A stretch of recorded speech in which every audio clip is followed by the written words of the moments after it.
I guess it's a great feeling waking up on race day now, knowing the championship's done, and you can just go racing, as you did in Brazil, as we saw in Brazil. Well, I think honestly, I don't. That's not the thought process when I wake up. Every single race, including the one I've got coming up, I have the same thought process on this Sunday. So you have the questions. How's it going to go? Depending on obviously what position you are, you prepare yourself the same way. So you have the same anxiousness. You have the same anxiety. It doesn't mean that you're relaxed. Which is a good thing, because then you're not getting out of any sort of program or zone, and 2018 will happen very quickly, and because every single race you want to win. You want to perform at your best. You want to make the right moves. You want to never lose time. You always want to improve. So you have those same challenges, regardless if you're fighting for the championship or not. So in the last one, I was starting from last. I felt like I was, I fought like I was fighting for the championship still. Gave it no less than I would do if I was. Nice how the pit lane start enabled you to miss all the melee in the first corner and just weave through. Yeah. But then the thing that really struck me was how you were able to be so near the traffic and the passes you've made. And we've been hearing all year that the Merc's not easy to drive behind other cars. Yeah, I think, I know you look very closely at lines and stuff, and when you kind of turn a little bit earlier than the car in front, so you still get a bit of the downforce. But yeah, down the pit straight, the car starts shaking and doing all these things like it's never done before. So it was a little bit nerving in those moments. Yeah, and I was a little bit offset, and I was able to look after, keep temperature out my tyres a little bit more than the other guys. So almost a perfect tyre strategy as well. I mean, it's annoying that strategy ever has to come into racing at all, really, in some ways. But it was like 2 laps before the end, you could just, I guess the tyres just went away from you. They just died right at the end. I couldn't. And Kimi was able to say, I did it. Yeah, it was. And the crazy thing is, I was only 5 seconds away from Sebastian. So no. You could see him when you can see them. I don't understand there was miles away at the beginning, 20 seconds or whatever it was, and somehow caught it up. So well, he will say that he was cruising, of course. As he probably was, because it was in the lead. So I never got a chance to speak to you after your pole lap at Monza, and it's very easy to say, yeah, Lewis was on the pole in the wet, but it was 1.2 seconds quicker than Max. Tell us a little bit more about that. I want to know about the Lesmos. I want to know about Parabolica. Jeez, man. How you did all that. Remember that one. You have to remember. It has to be maybe your best ever pole. Dude, I travel so much. I've been in three or four different countries in the past 3 days. So it always seems like a blur. And that was a long time ago. Was it Monza? It was wet. Very wet. Very, very wet. I think in those conditions, it was like a karting day for me. So, and the karting days were the easiest for me, because that was really when you were able to shine a little bit more, but just doing the different lines that everyone else drives in normal lines, man. Maybe not Max, but most of them do. More than anyone. And so was there any corner where you weren't using the racing line? Where you were using the racing line rather? On that lap, do you think? Or was it every lap, every corner, finding the grip on the outside or the inside? I don't know what to say, really, because I don't want to give it all up, but you can see it anyways. Fair enough. You couldn't, that's the point, because it was so wet and the camera angles, it was difficult. That's why I wanted to get you. I think it's always often opposite of what you normally would do, but in some cases it's so drastically different, so then you end up just taking the normal line. So it's about fitting a combination of both. But it's really about just knowing how far you can push into the corner, knowing that the grip is there. As where a lot of people tiptoe on a normal line. Anyway, the real point is you were 1.2 seconds quicker than anybody else for the pole, which was amazing. A lot of it's also tyre temperature, the importance of getting the tyres working in those conditions, but you can't get it working particularly on a slippery surface. So those are things that have been particularly quite good this year. Speaking of tyre temperature and perhaps days when things haven't been quite as good as normal, Malaysia, a good example. What's the car been like there when you're sort of between compounds and can't get the grip and feel that you crave? It's, there's just that window in which the tyre is generally the best, and you're trying to keep the rears as low as possible because they come up easy. The fronts always take a lot longer to come in, and so working the fronts without letting the rears come up at the same time. And then traction is really important, so not breaking traction through a lap. You'll see some laps where you've just broken traction and the temperature just starts to rise and rise and rise. So that's what you're fighting over. So it's just always trying to be on the edge of the grip level, but and you can be maybe just slightly over it, but not for too long. Would it be fair to say that management that you just described is something that you've developed and improved over the last few years, in which I think it's something I've always been. I think I've always been generally good at it. When I was in Formula 3, I think it was quite good. In GP2 particularly, if you look at the GP2 year, there was races where I was able to make the tyres last longer than everyone seemed to have made them. And then it's always a quest when you get to Formula 1 and trying to do it. And sometimes some races you've not got the balance that enables you to do it. But this year particularly, I've really been able to hone in on firstly understanding the tools and how to use them. And for example, this year we've got a really strong front tyre that doesn't buckle in high speed. So then counteracting that with the balance has been something that I've been really good at this year. So. We were just talking before the interview about the fact that I don't think the hard tyre has raced at any stage this year. Well, the soft is, I mean, the ultra soft is pretty hard, so.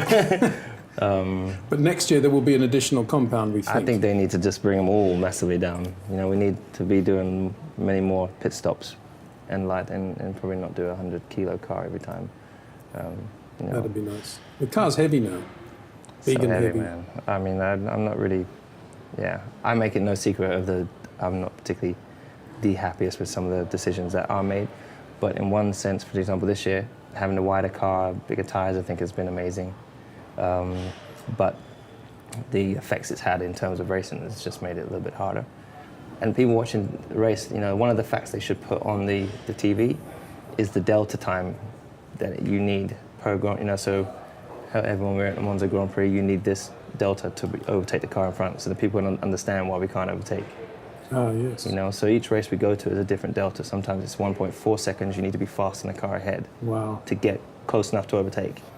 And some races, I think the last race was down to 8/10 or 7/10, which is one of the better ones. And that data, that specific delta, comes up from running on Friday, I would guess, and the team's got that. No, they got it from the history. Really? Yeah, wow. for the last couple of years. That accurate? Yeah. Even with the 2017 Yeah, and then compounds. they've got these great tools which they can put in the different Wow. bits of data and come up with it. So. Yeah. In terms of your life now, you're talking about how you approach every race, but what time zone are you in right now, and how do you keep on top of everything? Yeah, I'm definitely struggling.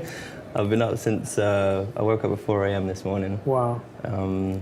I went straight from the race, which I didn't have a lot massive left after the last race. I can imagine. Got on the flight, flew to New York. It's a 9-hour flight, and everyone else on the plane was sleeping. I was awake the whole time, and I was busy. You know, I have lots of things to catch up on. I arrived there at 3 a.m. to the hotel. Then I was up at 8, and then I was working, and then I got the flight to LA that evening.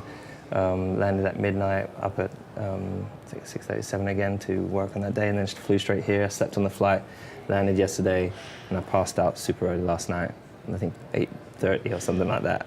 And then I woke up at 4 this morning, and so I've been up since then. So I don't know. You just keep going. I mean, I generally have a lot of energy, and there's a lot of work on right now. So. But what do you need in terms of hours per night sleep in order to be absolutely sharp? Probably like 5-6 hours. Oh yeah, not 8. I'm pretty good on. If I get a good 6, I'm generally very good. I thought you were very, very calm and controlled in the way you reacted after Baku and everything that happened there with Sebastian. That could have been a really big moment in the career, but it looked as if you were very disciplined in the way you just focused on the next race. Yeah, I think ultimately, I think there's different ways in which you can handle things, and I don't know, I knew what I was there to do, and I wasn't gonna let anything distract me from doing that. I wasn't gonna let myself say something or react in a way that's gonna cause some negative swirl, which is gonna steer me off course from my ultimate goal. And naturally, obviously, with the experience, you learn to just compartmentalize all those different things. So, I mean, honestly, in the race, I was not fazed at all when he did it. I was kind of like, what the hell is he doing? I think ultimately, when I spoke to him later, I was like, that's a sign of disrespect. Yeah. So don't ever disrespect me like that again. Otherwise, then we will have problems, kind of thing. But road rage is road rage. Exactly. And I wouldn't do that to someone. I've never done that to someone. I don't even know what he was thinking to have done, been in a position like that. But I guess people react differently under certain pressures.